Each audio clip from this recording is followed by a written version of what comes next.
नमस्कार, स्वागत है आपका। मैं हूं आपके साथ सुमित झा। दिन भर की अहम खबरें आपको इस बुलेटिन में दिखाएंगे, साथ ही उन खबरों के मायने भी समझाएंगे। लेकिन शुरुआत एक बड़ी खबर और थोड़ी राहत भरी खबर से।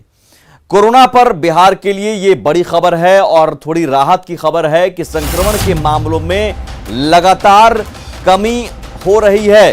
पिछले 24 घंटों में 10,920 नए मामले सामने आए हैं, जबकि 13,852 मरीज स्वस्थ हुए हैं। यानी नए मामले जितने आ रहे हैं उससे ज्यादा स्वस्थ हो रहे हैं, ठीक हो रहे हैं। रिकवरी रेट बढ़कर भी 82.77% पर पहुंच गया है।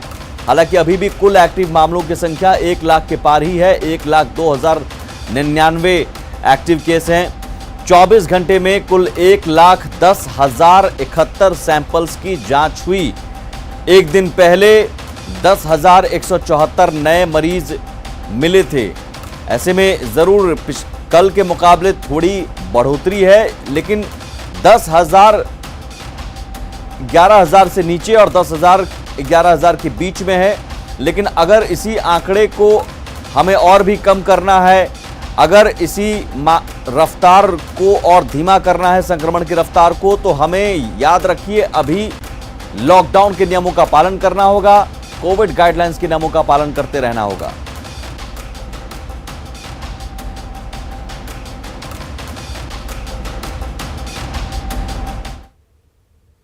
और अब इस खबर को समझिए, आखिर कैसे लॉकडाउन का असर दिख रहा है और पिछले 5 दिनों में कैसे मामले कम होते चले गए हैं। 7 मई को 13,466 मरीज मिले थे, जबकि ठीक होने वाले मरीज रहे 13,489। रिकवरी रेट 7 मई को 79.16% था। 8 मई को 12,948 मरीज मिले, ठीक होने वाले मरीजों की संख्या 14,962। रिकवरी रेट बढ़ा 79.97%। 9 मई को 11,259 मरीज मिले, ठीक हुए मरीजों की संख्या 13,364 रही। रिकवरी रेट बढ़ा 80.71%। 10 मई को 10,174 मरीज मिले, ठीक होने वाले मरीजों की संख्या 15,800 रही और रिकवरी रेट 81.97% रहा। और अब आज जो मामले सामने आए हैं, 11 मई को 10,920 नए केस मिले, ठीक होने वाले मरीजों की संख्या 13,852 रही और रिकवरी रेट 82.77% पर पहुंचा। लेकिन लापरवाही अभी भी बहुत भारी पड़ सकती है, अभी भी यह रफ्तार बढ़ सकती है अगर आपने लापरवाही बरती तो। और लोग लापरवाही बरत भी रहे हैं, कुछ लोग अभी भी नहीं समझ रहे हैं।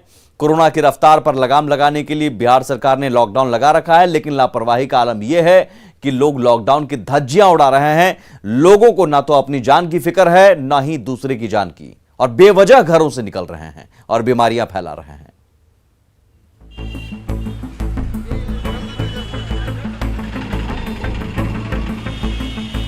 ये तस्वीरें जमुई के महाराजगंज की हैं, जहां के बाजार की गलियां खचाखच भरी हैं। कहीं तिल रखने की भी जगह नहीं है। यह लॉकडाउन किस चिड़िया का नाम है, शायद किसी को मालूम नहीं। तभी तो लॉकडाउन में भी सभी दुकानें खुली हुई हैं। दुकानदारों ने मास्क लगाना भी जरूरी नहीं समझा। जब कैमरे को देखा तो किसी तरह मास्क लगा लिया। भागलपुर की तस्वीर देखकर तो आपका भ्रम टूट जाएगा कि ये उस बिहार की तस्वीर है जहां लॉकडाउन लगा है। भागलपुर के लोहिया पुल स्थित सब्जी मंडी में कुंभ जैसा नजारा है। सब्जी खरीदने पहुंचे लोगों ने ना तो मास्क जरूरी समझा, ना ही किसी को सोशल डिस्टेंसिंग का ख्याल रहा। दरभंगा के केवटी प्रखंड के खिरमा बाजार में तो लोग कुंभ को भी मात देते नजर आए। लॉकडाउन में जरूरत के सामानों की खरीदारी के लिए सुबह 7 बजे से 11 बजे तक दुकान खोलने की छूट है, लेकिन इस छूट का फायदा उठाने के लिए हजारों लोग एक साथ सड़क पर आ गए। किसी ने ना तो मास्क का ख्याल रखा, ना ही सोशल डिस्टेंसिंग का। ये बेकाबू भीड़ कभी भी कोरोना बम बन सकती है। सासाराम के कोचस बाजार में भी लॉकडाउन का कोई असर नहीं दिख रहा है। कपड़े की दुकान हो या फिर पान की दुकान या फिर सैलून हो, सभी दुकानें आम दिनों की तरह खुली हैं। बाजार में जो लोग आ रहे हैं उन्हें ना कोई मास्क की फिक्र है, ना ही सोशल डिस्टेंसिंग का ख्याल। ऐसे लोगों को ये मालूम नहीं है कि वो किस तरह से कोरोना फैला रहे हैं। लापरवाही सिर्फ सड़कों और बाजारों में नहीं है। कोरोना से बचाव के लिए जिस वैक्सीनेशन सेंटर पर लोग पहुंच रहे हैं, वहां भी लापरवाही बरत रहे हैं। ये तस्वीर दरभंगा के हायाघाट के वैक्सीन सेंटर की है, जहां कुछ लोग मामूली बात पर स्वास्थ्य कर्मी से भिड़ गए और भारी हंगामा किया। हंगामे की वजह से वैक्सीनेशन सेंटर पर अफरा तफरी का माहौल पैदा हो गया। आखिरकार जब पुलिस वहां पहुंची तो लोग शांत हुए। गांव हो या फिर शहर, हर जगह एक जैसा हाल है। लोग लॉकडाउन का उल्लंघन कर रहे हैं। ऐसे लोगों को सबक सिखाने के लिए मोतिहारी में जब पुलिस सड़कों पर उतरी तो लोगों का जोश ठंडा पड़ गया। लॉकडाउन का उल्लंघन कर बारात जा रहे लोगों से पुलिस ने उठक बैठक कराई और लॉकडाउन नहीं तोड़ने की कसम भी खिलाई। इसके बावजूद लोग नियमों का उल्लंघन कर रहे हैं और कोरोना को खुलेआम न्योता दे रहे हैं। अगर आप खुद को और अपने परिवार समाज को बचाना चाहते हैं तो लॉकडाउन का पालन करिए, घर में रहिए और जब भी बाहर निकलना पड़े तो मास्क जरूर पहनिए और सोशल डिस्टेंसिंग का पालन जरूर करिए। Bureau report, news 18।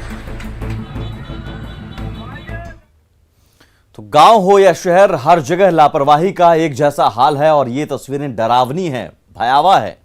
लॉकडाउन के बावजूद बाजारों में जबरदस्त भीड़ भाड़ नजर आ रही है। वैक्सीनेशन सेंटर पर भी जबरदस्त लापरवाही नजर आ रही है और पुलिस की सख्ती का भी असर नहीं दिख रहा है।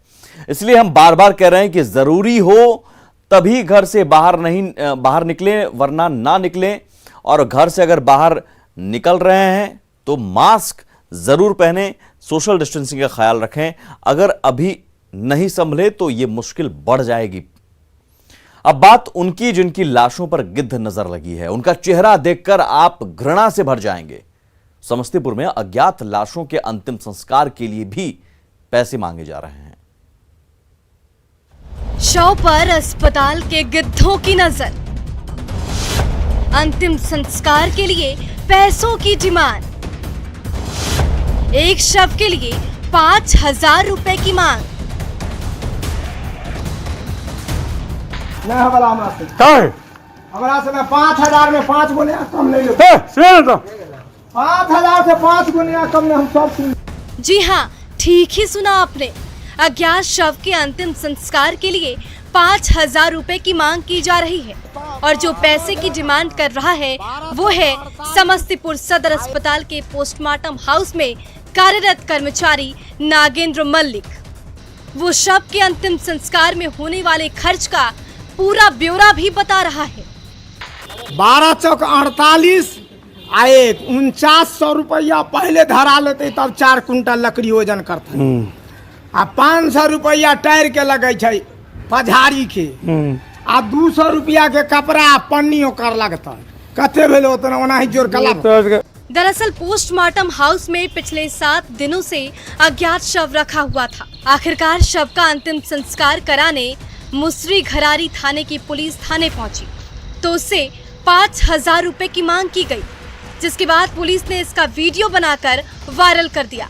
शव के सौदेबाजी का वीडियो वायरल होने के बाद भी नागेंद्र मल्लिक अपनी बात से टस से मस होने के लिए तैयार नहीं है। कहे जे लकड़ी खरीद कर दीजिए, कपड़ा खरीद कर दीजिए, हम पैसा का कोई जरूरी नहीं है, नहीं तो हम सब कुछ करेंगे तो 4-5 हज़ार रुपया लगता है, सरकार पैसा नहीं देता है सर, क्या हम अपना जेबी से कैसे पैसा लगा देंगे। वायरल वीडियो पर समस्तीपुर के सिविल सर्जन ने मामले की जांच का आदेश दिया है और दोषियों के खिलाफ सख्त कार्रवाई की बात कही है। ये मेरे संज्ञान में आया है, उस पर जो संबंधित जो कर्मी है उस पर स्पष्टीकरण मांग की गई है, जांच भी की जा रही है। अगर सही पाया जाएगा तो उस पर कठोर कार्रवाई की जाएगी। अब देखना होगा कि जांच के बाद आरोपी के खिलाफ क्या कार्रवाई होती है और ये कार्रवाई कब तक होती है। 12 चौक 48 न्यूज़ 18 के लिए समस्तीपुर से मुकेश कुमार की रिपोर्ट। सोचिए, पोस्टमार्टम हाउस में पिछले 7 दिनों से अज्ञात शव यूं ही पड़ा हुआ था। अंतिम संस्कार कराने पुलिस पहुंचती है। सोचिए, पुलिस से भी 5,000 रुपए मांगे जाते हैं। पोस्टमार्टम हाउस के कर्मचारी नागेंद्र मलिक पर पैसे मांगने का यह आरोप है। समस्तीपुर के सिविल सर्जन ने जरूर मामले की जांच का आदेश दिया है, लेकिन सवाल है कि अज्ञात शवों का अंतिम संस्कार होगा कैसे? क्या व्यवस्था की गई है कि अज्ञात शवों का अंतिम संस्कार हो जाए? और अगर कोई पैसा मांगता है तो फिर उस पर कैसे नकेल कसी जाए? दरभंगा में एक परिवार को कोरोना काल में धूमधाम से शादी करना महंगा पड़ गया। शादी के महज 1 महीने भी नहीं बीते कि परिवार के 4 लोगों की जान कोरोना ने ले ली।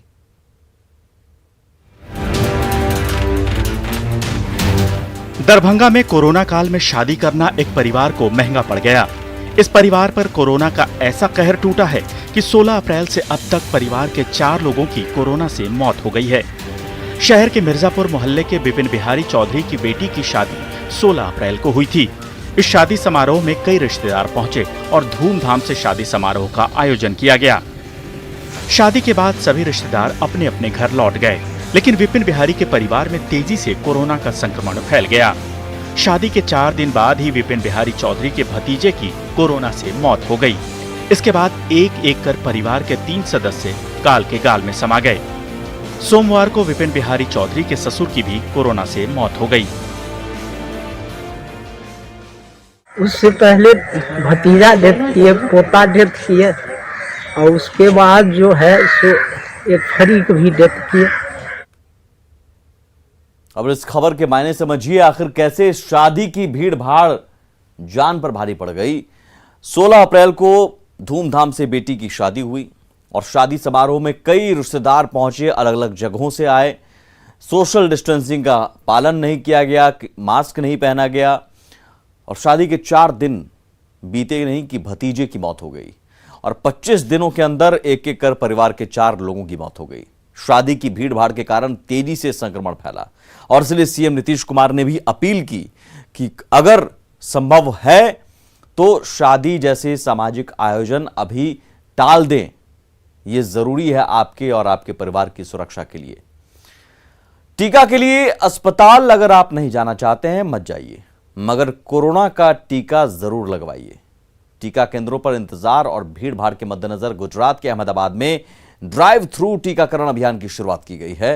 ये रिपोर्ट देखिए।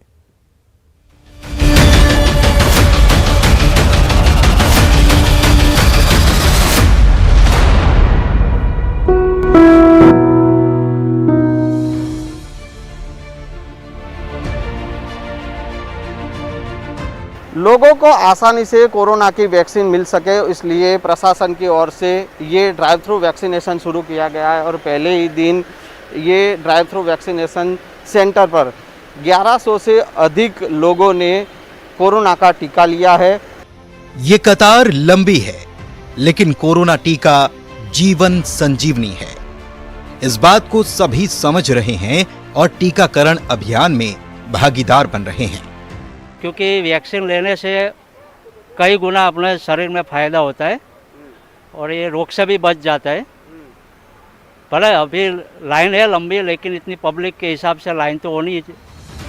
गुजरात में अहमदाबाद के सरदार पटेल स्टेडियम में ड्राइव थ्रू टीकाकरण अभियान की शुरुआत की गई। इस अभियान की खास बात यह है कि ड्राइव थ्रू टीकाकरण अभियान में गाड़ी में बैठे बैठे ही लोग टीका लगवा सकते हैं। बाइक सवार भी आसानी से वैक्सीन ले सकते हैं। तुरंत रजिस्ट्रेशन की सुविधा भी मौजूद है। पहले ही दिन 1100 लोगों ने टीका लगवाया और जो आदमी ने रस्सी लिया है, जो लोग को बाकी है, इसको एनकरेज करके रस्सी दिलवाने के लिए सहयोग करना चाहिए। देश भर में कोरोना की दूसरी लहर सुनामी बनी हुई है। ऐसे में सेल्फ लॉकडाउन और वैक्सीनेशन कोरोना वायरस से बचने में सबसे कारगर है। इसीलिए उम्मीद का टीका जरूर लगवाइए। Sanjay Tank, news 18 network, Ahmedabad.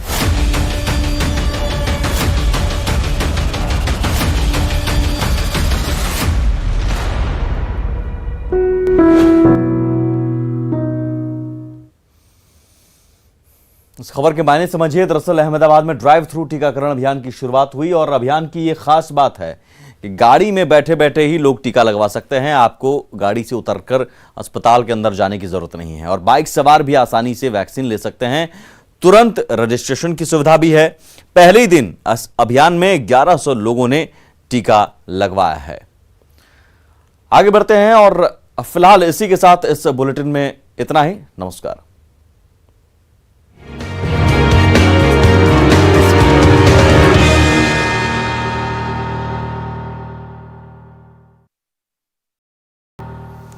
आपके मन में कई बार सवाल उठता होगा कि बिहार का हेल्थ सिस्टम काम कैसे करता है, आखिर कितने स्तरों पर और कितने तरह के अस्पताल राज्य में स्वास्थ्य सुविधाएं देते हैं।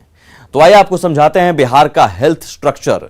शुरुआत सबसे निचले स्तर यानी ग्राम पंचायत से करते हैं हम।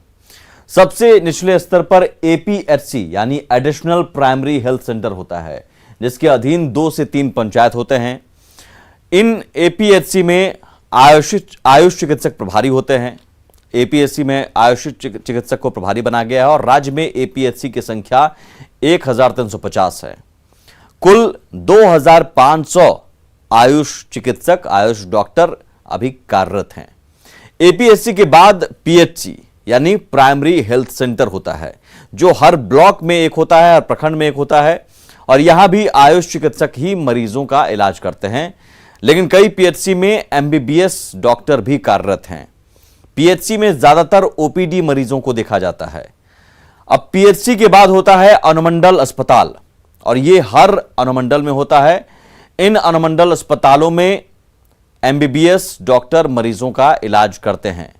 तो प्राइमरी हेल्थ सेंटर के बाद अनुमंडल अस्पताल होता है और हर अनुमंडल में यह अस्पताल होता है जहां पर एमबीबीएस डॉक्टर होते हैं मरीजों का इलाज करने के लिए। बिहार में 225 अनुमंडलीय अस्पताल हैं, यहां एमबीबीएस डॉक्टर मरीजों का इलाज करते हैं। अब इसके बाद चौथे स्तर पर आता है सदर अस्पताल, जो कि हर जिले में होता है। ये सदर अस्पताल हर जिले में होता है और हर जिले में है। बिहार में कुल 38 सदर अस्पताल हैं और ओपीडी के अलावा यहां इमरजेंसी मरीजों का भी इलाज होता है। सिविल सर्जन की सीधी निगरानी में सदर अस्पताल चलता है। अब इसके ऊपर भी आइए, इसके ऊपर मेडिकल कॉलेज होता है। सदर अस्पताल के ऊपर मेडिकल कॉलेज होता है। मेडिकल कॉलेज में सभी प्रकार की चिकित्सा सुविधा उपलब्ध होती है। यहां हर तरह के मरीजों का इलाज होता है। फिलहाल बिहार में 9 मेडिकल कॉलेज पूरी तरह से फंक्शनल हैं। 4 मेडिकल कॉलेजों में भी जल्द समुचित इलाज संभव हो सकेगा। यह जानकारी बेहद आपके लिए जरूरी है। और गांव में भी अगर कहीं किसी को लक्षण दिख रहा है तो वो एपीएचसी, पीएचसी जा सकता है। जरूरी नहीं कि सीधे वो सदर अस्पताल ही जाए या मेडिकल कॉलेज जाए। आइए अब आपको दिखाते हैं कोरोना के संकट काल में मददगार बन रहे उनकी खबर, जो हमारे लिए एक प्रेरणा है। बेगूसराय में दून पब्लिक स्कूल के प्रबंधक ने अपने स्कूल को हॉस्पिटल बना दिया है, वो भी ऑक्सीजन युक्त। देखिए रिपोर्ट।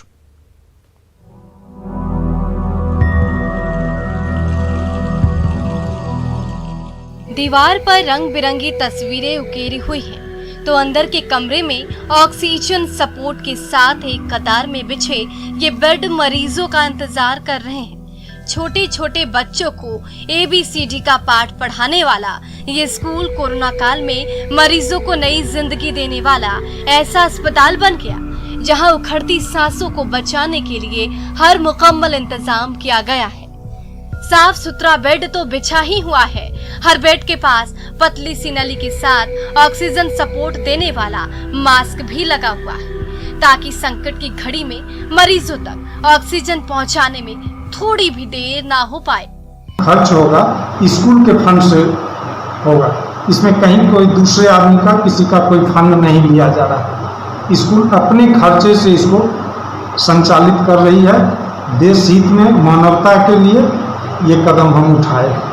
कोरोना पीड़ित बहन के इलाज के लिए स्कूल के प्रबंधक पंकज सिंह जब अस्पताल के चक्कर लगा रहे थे तो उन्हें मरीजों और उसके परिजनों की परेशानी महसूस हुई।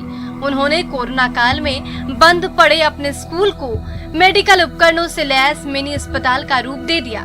जल्द ही डॉक्टर और मेडिकल स्टाफ की तैनाती होते ही इस मिनी अस्पताल में कोरोना मरीजों का इलाज शुरू हो जाएगा। थोड़ा सा डॉक्टर का अभाव है, नर्सिंग स्टाफ का अभाव है, जिसका आज वो लोग इंटरव्यू कर रहे हैं। करने के बाद ये कल से या परसों से फंक्शन में आ जाएगा।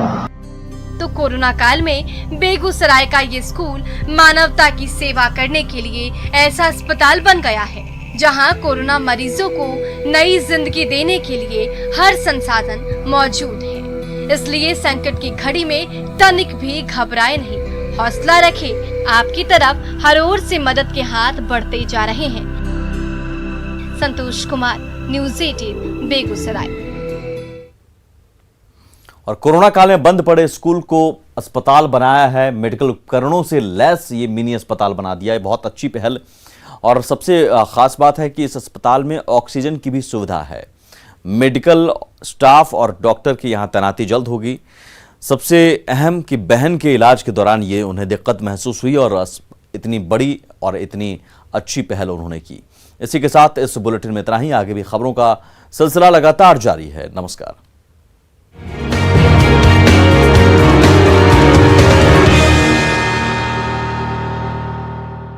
मेरी हर